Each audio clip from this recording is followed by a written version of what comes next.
everybody, welcome to my homestead and welcome to my channel. In this video, we're going to be going over a story I found that is presumably about one of the three Nephites. It's going to be really good. Now, if you've been watching my channel for a while, you may know that I've already covered a couple stories about the three Nephites. I have this playlist called Three Nephites and John. And so far, we've come across two different accounts, presumably about the three Nephites. One is in the Journal of Discourses, where Orson Pratt talked about the three Nephites appearing in dreams to Native Americans, after which those Native Americans traveled hundreds of miles to find Joseph Smith and the Saints and got baptized. Another one was the Seneca prophet. I think his name was actually Handsome Lake, but anyway, Seneca prophet. And this was a very, very interesting account of essentially, I suppose that he was like a chief of his tribe, and he was really sick, very deathly ill, and then he had this vision of these three men that visited him and didn't like outright teach them the gospel like explicitly, but it's almost like they prepared them to receive the gospel later on. And there were a lot of things in it that were very similar to our church. Like he was instructed to tell his people to stop drinking alcohol, for example. And a lot of it focused on family relations and things that should and should not be done, that are very in line with our morals and theologies and belief. So if you missed these two videos, I would highly encourage you to watch them. In this one, I discussed the possibility of the Messianic Jews being visited by John the Revelator, because he's also translated, and possibly the three Nephites as well, because there's this Messianic Jewish movement that's going on that's like growing really, really fast. So make sure to check out this playlist. I'll put the link for it in the description below. And then just a little bit of business here on the channel. So again, I'm doing memberships now where I'm doing different content. You're not going to be missing out on anything if you don't join the membership only portion of the channel, but you can do it here. If you have Apple, like an Apple product, I hear that it's kind of hard to like do that, but it's not impossible. So you may have to try different devices or try different things, but it is possible. And I just want to show you, I do have people that are signing up. You can see some of them here, but as of right now, I have 40 members members that have access to the members only portion of the channel. And that's the portion of the channel where I'm basically going over different topics like secret combinations, toxic personalities, narcissism, and stuff like that. Interestingly, here at the very bottom, this girl, I'm going to be interviewing her pretty soon, either this week or next week. Her channel is called Temples of Christ, and she just started it. Here it is right here. I'll put the link for this in the description below. I also have her as one of my featured channels right here. Okay, this one right here. So I have these basically in chronological order, in the order of who I've interviewed. So she's the next one on deck. And then Troy, because he's my best friend on YouTube, he has the #1 spot always. Troy, you are the #1 spot of my YouTube heart. But anyway, she's going to be up next. Her name is Mindy. So here's her channel. This is what she looks like. And I look forward to talking to her soon. She's in California. Okay, so I came across this story actually when I was looking at this book. It's called Exploring Western Americana. This is by Austin E. Fife, edited by Alta Fife. And it's interesting because it goes over different things that have to do with the American West, but it has a section that talks about the three Nephites. And as I was looking through it, it has the source for all these different stories. There's probably like 5 or 6 of them, something like that. And interestingly, all these stories come from official church publications. So, and I'm able to find them because they're on the church website. Okay. Now, if you want the actual book, it doesn't seem like it's any longer in print. But there's some places I see that you can buy it. Like here's one copy that's on Amazon. If you want to buy this, and then you want to have just all the like a hard copy, all the stories all together, they're all in this book. So you can purchase a copy. This is not a paid promotion, by the way. But there's that. Okay, so I decided to go ahead and look up the actual source, and thankfully the church has it on here. This one happens to come from the Juvenile Instructor, which I think is an amazing name. Essentially, it seems like it's a very early precursor to what we have now as For the Strength of Youth, which was formerly called New Era. And I think that there's been various names for the youth magazine, but this is the current iteration for the Strength of Youth. Back then, the Juvenile Instructor, which might be a more appropriate name as far as like the tone goes for today's youth. But no, in the church we have good youth, so maybe not. It does remind me of like an army warm-up exercise, though, because like I could easily see it be, the Juvenile Instructor, starting position, move, in cadence, exercise.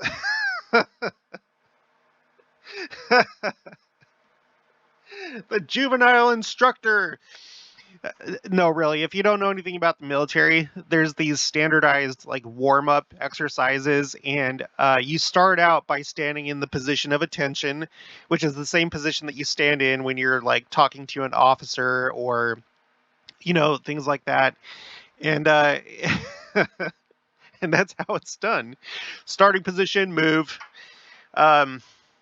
Okay, so the Juvenile Instructor. This particular one, this is volume 16, Salt Lake City, February 1st, 1881. So this is before Utah was admitted into the Union as a state. And we're going to go down to page 33. Down here just a little ways. Let's see, Fanny's stories about cats. That has got to be just very interesting. Travels to India. Okay, here it is right here. A Strange Personage by RSS. Okay, yeah, RSS. Everybody knows RSS. Okay, so let me go ahead and I'll read it. Let me see if I can zoom in just a little bit more. There's some people that like to follow along. Okay, this is probably good right here. Occasionally our missionaries, while traveling, preaching the gospel, encounter men and objects that to the casual observer are a matter of course, but to a careful student they offer a field for study, as the following will illustrate. In May 1878, a man calling himself Robert Edge came into Lexington, Henderson County, Tennessee, preaching what he called the gospel after the apostolic order. His advent was as remarkable as his manner and teachings. The night he made his appearance there was a great noise, as of a terrible explosion, which was heard at a distance of 35 miles.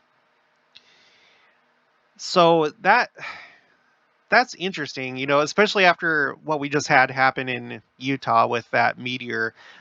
Who knows what the source of this explosive noise was, but it's interesting that it attended the appearance of this man. And I don't think that we can say for certain that this is one of the three Nephites. It's interesting if it was that they chose to go by an alias, Robert Edge, but whatever. I don't know what the rules are. But anyway, he was a man of ordinary appearance, small of stature, with red hair and pleasing address. He was well versed in Scripture. In fact, the Bible was to him as a child's primer. He knew it all.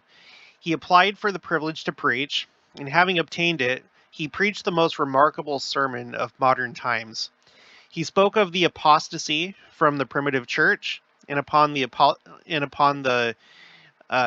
apostolic order, and dwelt at some length upon the first principles of the gospel, more particularly upon the power of the Holy Ghost. Which, that's interesting because in those days, the church was still in its infancy. And so, uh, if you were to join the true church back then, it's not like you had just like all this material to study that was like easily accessible. You'd probably rely much, much more on just the spirit. Like when you come across a missionary from the church or maybe a copy of the Book of Mormon. Of course, the spirit's always important when it comes to conversion, right? You have to feel the spirit. But so anyway, that's interesting. He said he could not baptize, but the power to do so was upon the earth, and it would be revealed to them in due time.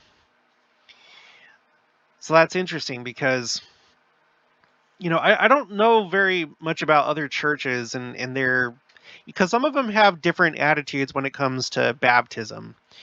Some view it as just a symbolic act. Some of them, like the Catholic Church, believe no, you do need to do this in order to be saved. So there's a whole variety of attitudes when it comes to baptism. But this sounds, I think, pretty uniquely suited to our church. Okay. He proved conclusively by the Bible that the Roman Catholic Church is okay.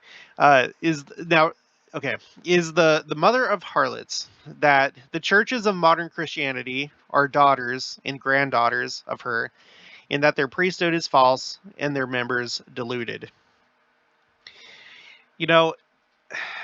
I'm just going to say it now. Please don't give me any grief. My mom's side of the family, they're all Catholic, so don't think that I'm like apathetic to Catholics or that I don't know Catholicism or have it in my life. I do. I deal with it all the time on my Facebook when I interact with my mom's family. But so I understand. But something that I feel like we are afraid of nowadays, and we really don't understand very well, or we want to shy away from, is that God is no respecter of persons. Like, we live in an age where we don't want to hurt anybody's feelings. We don't want to offend anybody. But when it comes down to it, there is truth and there is falsehood. And a lot of people are in for a rude awakening when the second coming happens and when things get set straight. And here we have what is potentially one of the three Nephites, and he's not pulling any punches, right? And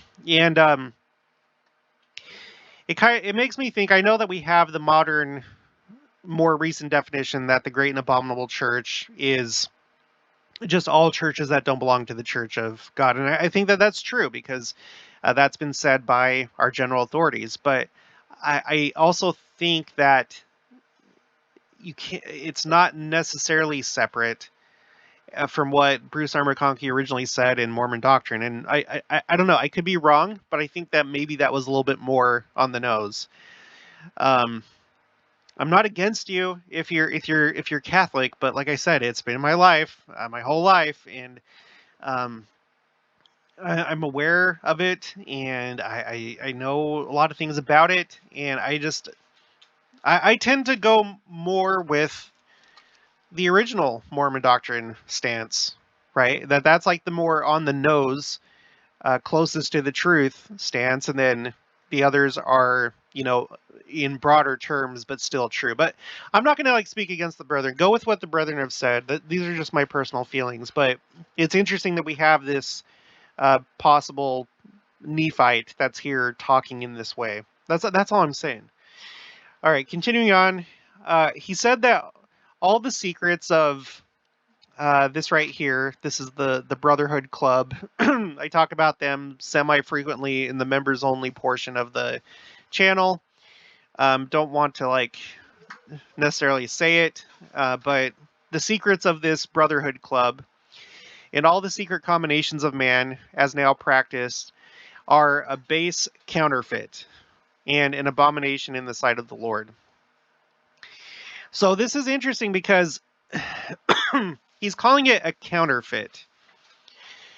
I've shared on the channel, especially on the members only portion of the channel, that I don't think that this organization is all bad.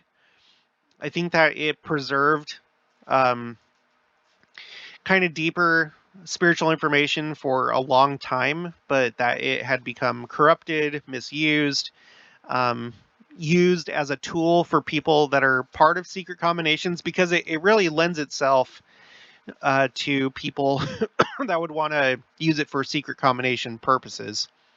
The one thing I will say, though, is that the church currently has a YouTube video that deals with this.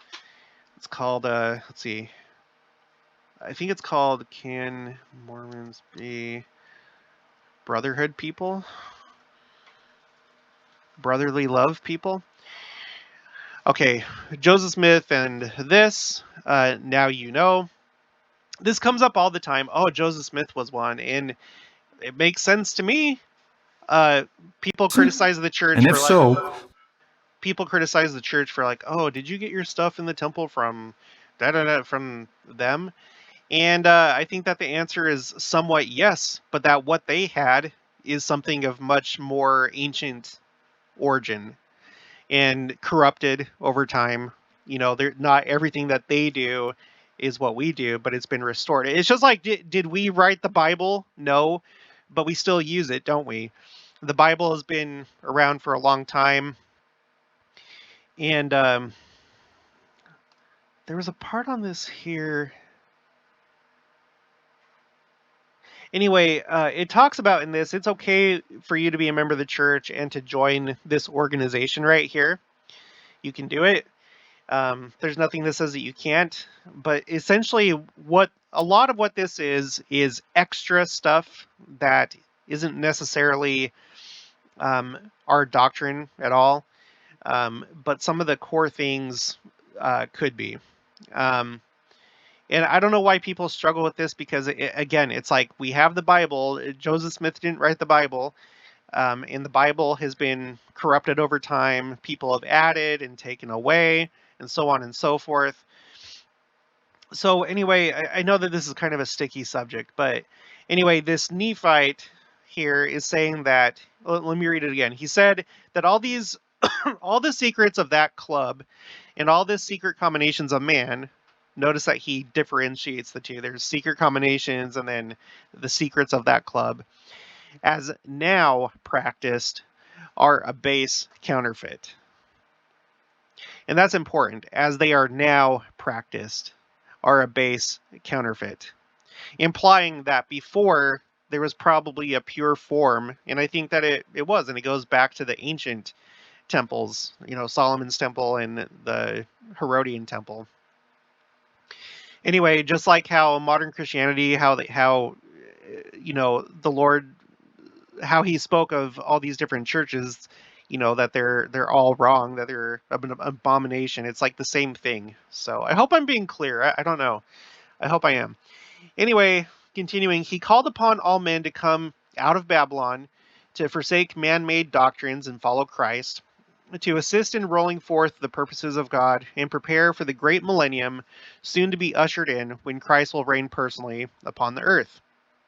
Many other things he also told that were so remarkable that people stood aghast and inquired of him further. He preached a series of sermons denouncing the Brotherhood Club, etc., and expounding the intricate parts of the scriptures. There was not a prophecy that he could not explain as easily as if he had written it. And the first chapter of Ezekiel was to him as the alphabet. He organized a body of the church, as he said, by blessing and laying on of hands, and admonished his converts to be faithful and pray to God always, who would reveal many great and important things to them that they should understand. So this is interesting, because here, you know, because I had the question, what exactly have they been doing this whole time, you know, for like 2,000 years? Well, up until this point, you know, the only explanation I've really had is just what we've studied so far on this playlist, that they appear in dreams. It seems that they have the ability to appear in dreams and in visions. I've heard a lot of anecdotal evidence, just like different things that you hear from people that, oh no, they appeared to this person, they helped this person plow their field, stuff like that. And I never, doubted that, but I wanted to see like an actual more official story, like what we find here in the Juvenile Instructor. So, but in this case, what he's doing is he's preaching, and then he organizes a church or a congregation. So look what happens after this. Let's see. He required them to fast 3 days in succession, after which he administered the Lord's Supper and informed them that they were not the only ones that were of this faith, but that he could not give them any further information upon this point. He instructed them that if any should persecute them for their doctrine, they should remove to the west. So remember, Tennessee, if you're from outside of the country, I have international viewers. Tennessee.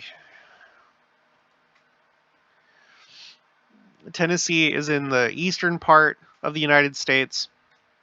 In fact, there's only one state between Tennessee and the Atlantic Ocean, which is North Carolina. So he's saying, if persecution comes, go west. And at that time, in, what was it? I think it said 1878.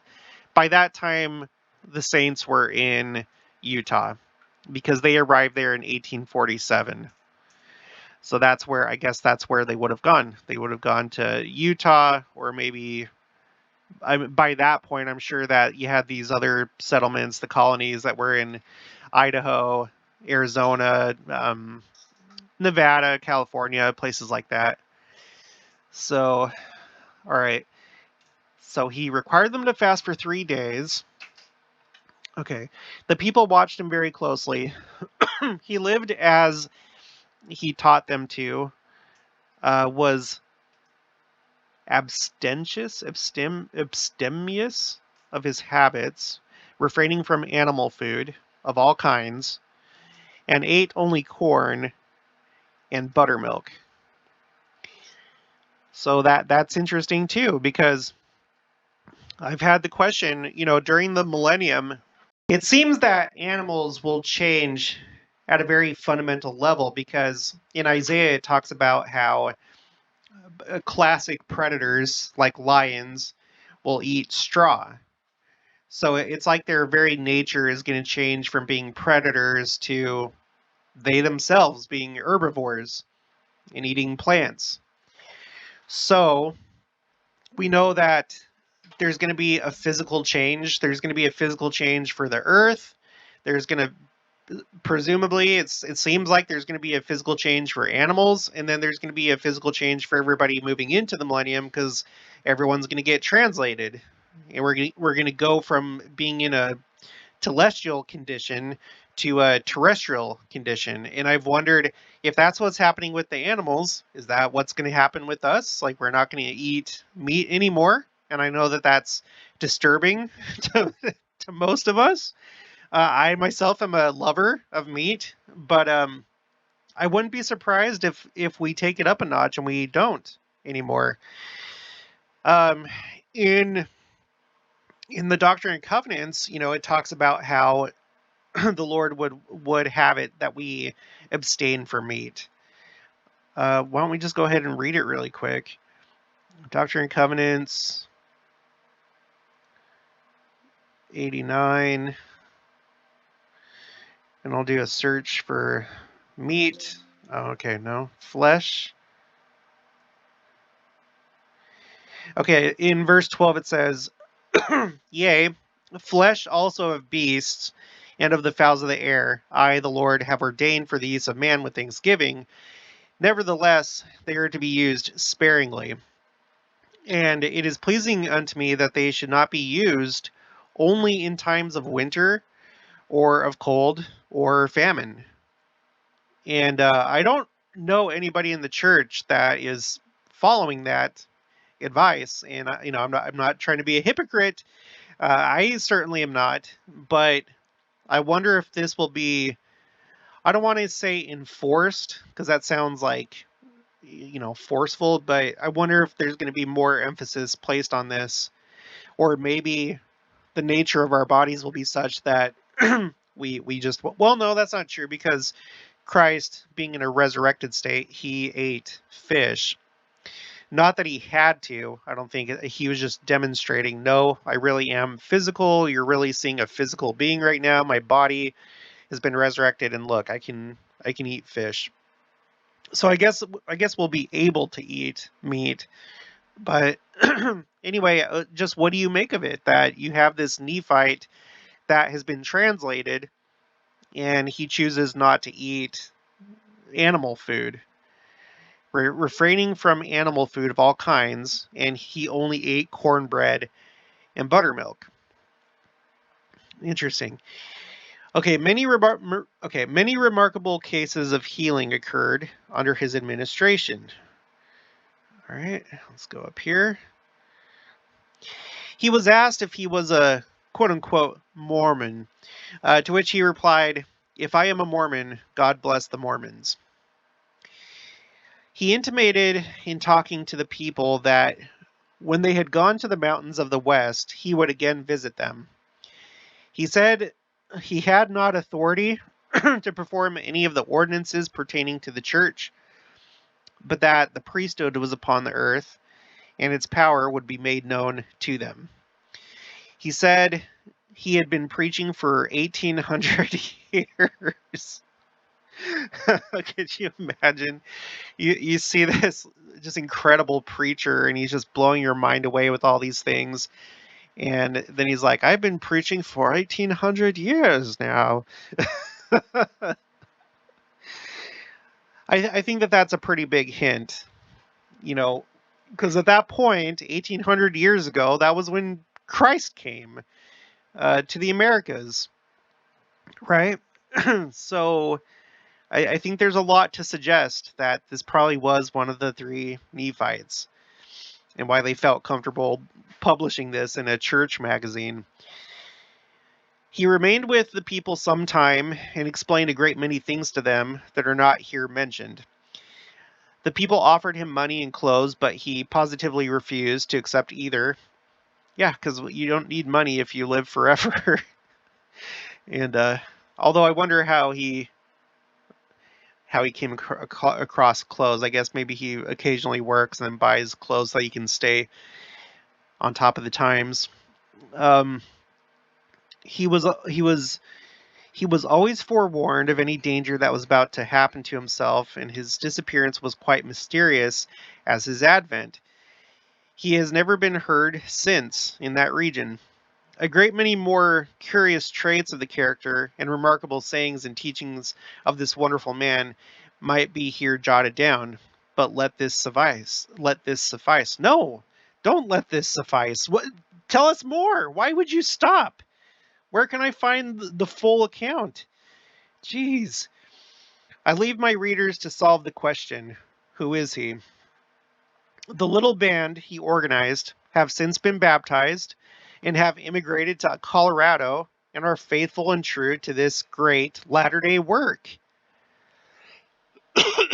Okay, so they became members of the church. Is anybody out there? Are you descended from this group of people from Tennessee? Let me know.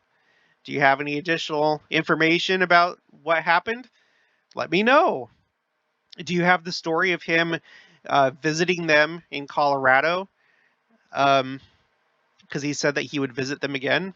Let me know. But here's just yet another story, another thing that I had no idea about. And there's several more that we're going to go over that I found here in Exploring Western Americana. So again, now you can read this now if you want for free. You can go to Internet Archive.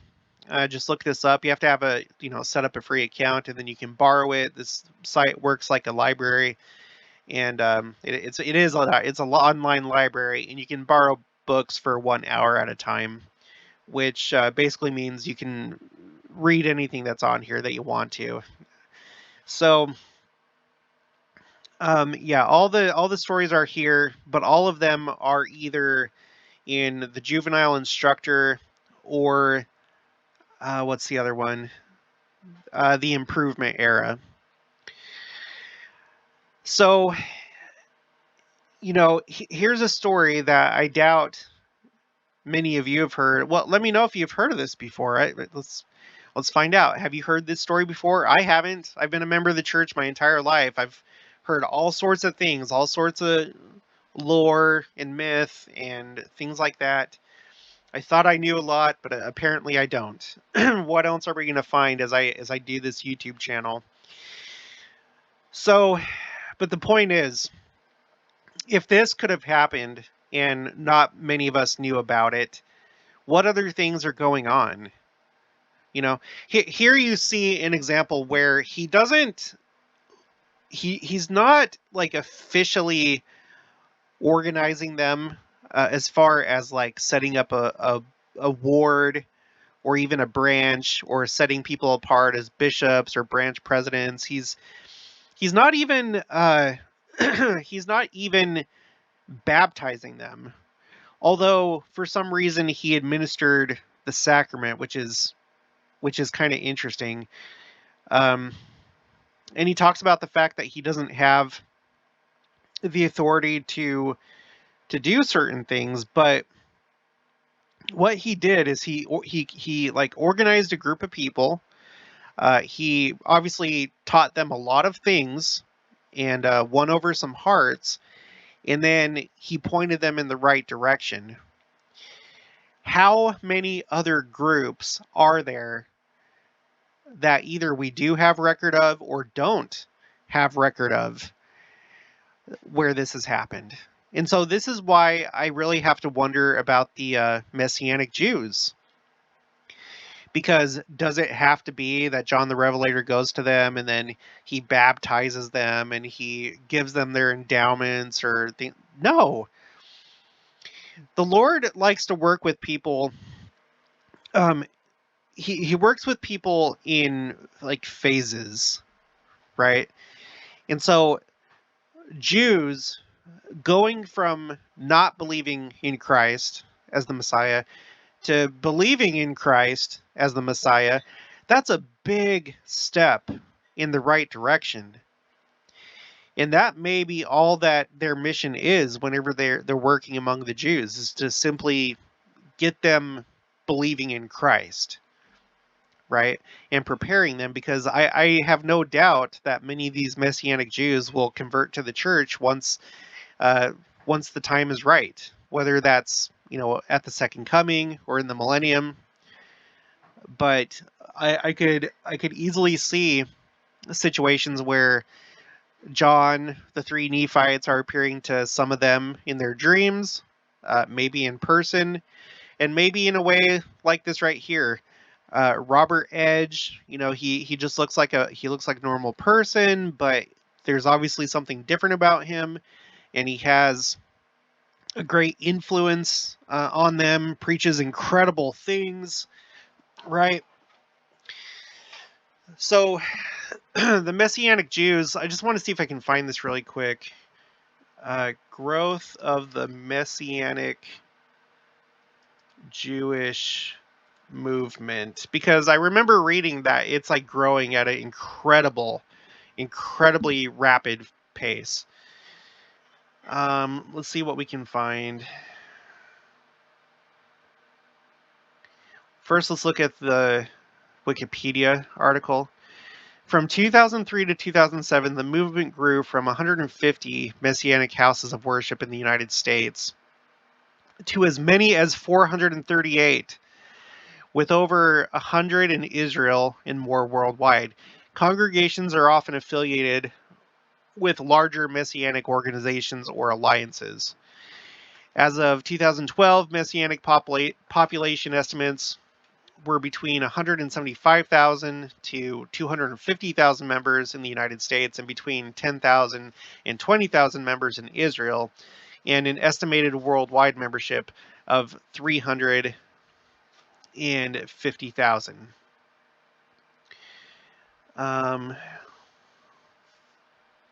Let's see. I need a Okay, so we have that.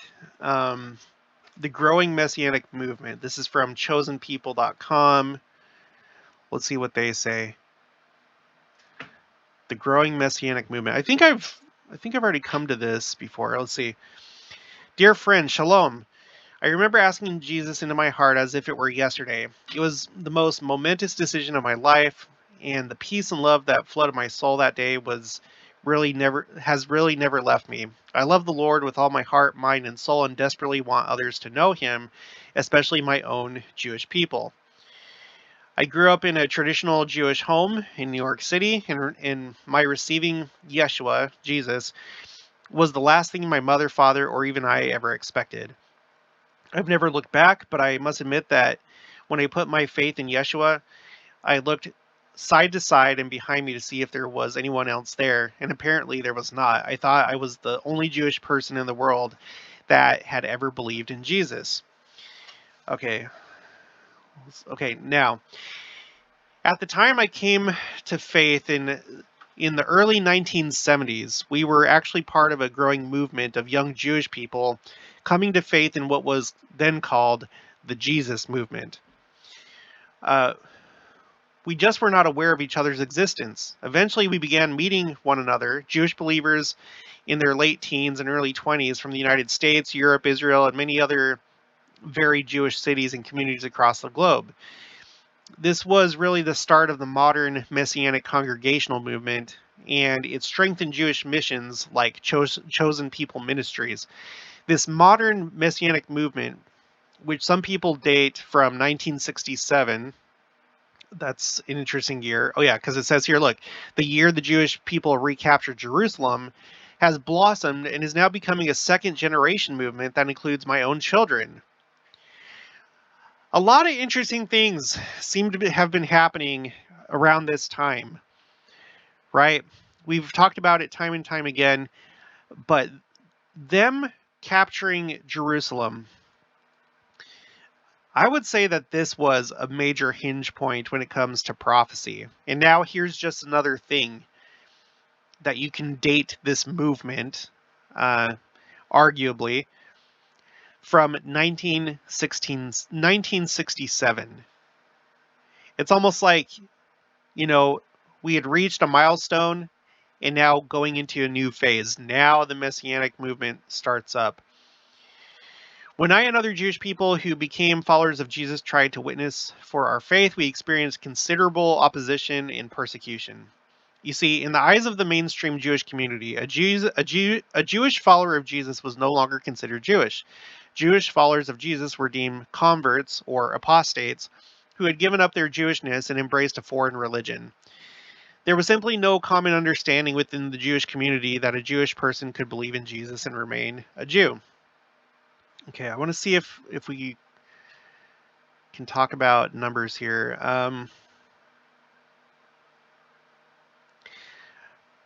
Okay, I see a couple of reasons for the Jewish community having become more tolerant, not the least of which is that many of us bore the brunt of the opposition over the years. No longer do most Jewish people say that they have never heard of a Jew believing in Jesus. We are now a known community within the greater Jewish community. For example, there are more than 10,000 Jewish believers in Israel, including hundreds who serve in the military. You see how it's just like this just kind of appeared out of nowhere and in relatively recent times. I feel like you could consider this the gospel going to the Jews and not necessarily by us. And who knows what hand John the Revelator or the three Nephites have played in maybe getting this movement going. But it seems like Christ, the gospel, the basics, are starting to go to the Jews. And since 1967, let's see. One for Israel, findings of new research on the Messianic movement in Israel. Let's take a look at this. I thought there was somewhere that said that it was basically exponential growth. Okay. growth. I'm going to look up growth. Okay, the third research project. Israel College of the Bible recently compiled a questionnaire that was initially sent directly to every Messianic leader, then later disseminated more broadly among the wider body of believers. Growth since 1948. In 1948, there were approximately 10 million Jewish people around the world who had survived the Holocaust. About 600,000 were living in Israel. Of those, only 23 of them believed in Yeshua as their Messiah. There were some churches led by denominations and missionaries in Israel, but there were no Messianic congregations at all. Okay, skip forward 40 years. In 1989, Israel's Jewish population had grown to 3.5 million, and by this point, the estimated number of believers had reached 1,200. There were now 30 congregations. Okay, now move forward 10 years. By 1999, there were 4.8 million Jews living in Israel, 81 Messianic congregations, and an estimated 5,000 believers. So from 30 congregations to 81 in just 10 years. In 2017, 300 congregations were counted, and it has become increasingly difficult to accurately identify the number of Jewish believers in Israel, but a conservative estimate is now 30,000. Okay, here it is right here. The growth has not been linear, but exponential. Similarly, attitudes toward Messianic believers have also come a long way. Israeli Jews used to be mortified at the thought of a Jew who believed in Yeshua, but today almost everyone we talk to has heard of this growing movement of people. So, something is happening right now. Something really big is happening in the Jewish world where they're starting to recognize and turn to Christ.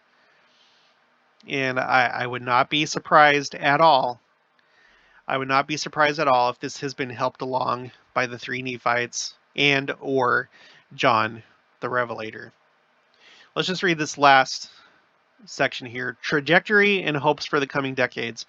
In 1989, most of the pastors had no biblical training whatsoever.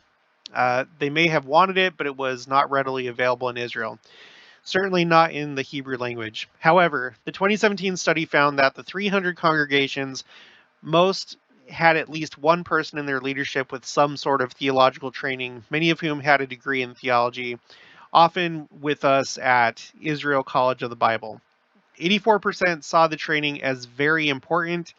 Interestingly, those under 44 years of age indicated it was more important to them than it was to those over that age. This indicates that the perceived importance of theological training is growing, not diminishing. Younger believers don't feel the need to prove their Israeli credentials as the pioneers of previous generations did. And so we expect to see more of the younger generation being trained and confident to lead in the many areas of Israeli life. There has been a sharp decline in biblical education in wider Israeli society, creating a huge opportunity for Messianic Jews to step up and contribute, particularly in this area, both in Bible colleges and in state universities. We believe that according to the trends we see in research, we can realistically expect to see many more Israelis come to know the Lord, and that believers will be able to have a greater impact in all kinds of places in society. Wow. So, it just makes you wonder and question what is going on in this world that we don't know of. Because sometimes I think we're tempted to think, oh, we have the scriptures and we know everything, and we know everything that the Lord's going to do. It's all going to be here in the scriptures or talked about in general conference. And I don't think that that's the case at all. I think that that's only the tip of the iceberg. It's only what we can see. The Lord could be doing so many other things without our knowledge, as though we have to be privy to it. So we're blessed and lucky that we have stories like this that have been written down. to kind of have a little glimpse into what's happening. You know, you have to wonder what kind of operations they're conducting and how often are they working. Have they been working every single day since they were translated?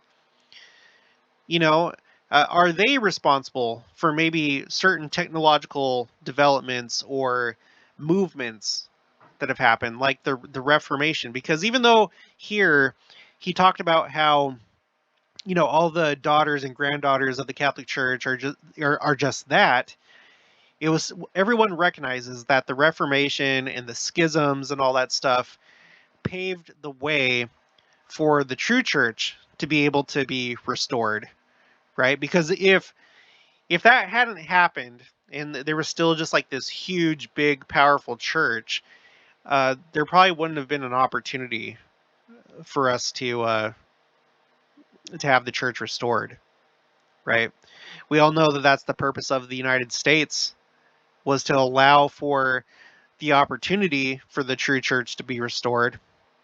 So, what kind of things may these men have inspired? Were they involved in the American Revolution? Who knows? I don't know. Anyway, I think that we'll leave it there. So, hope you enjoyed it. If you haven't already, please make sure to subscribe, like this video if you liked it, leave your thoughts and opinions down in the comments below. Make sure to share it, and then if you're able to, please consider being a member of the channel to gain access to that additional content that I'm doing, and I'll talk to you guys later.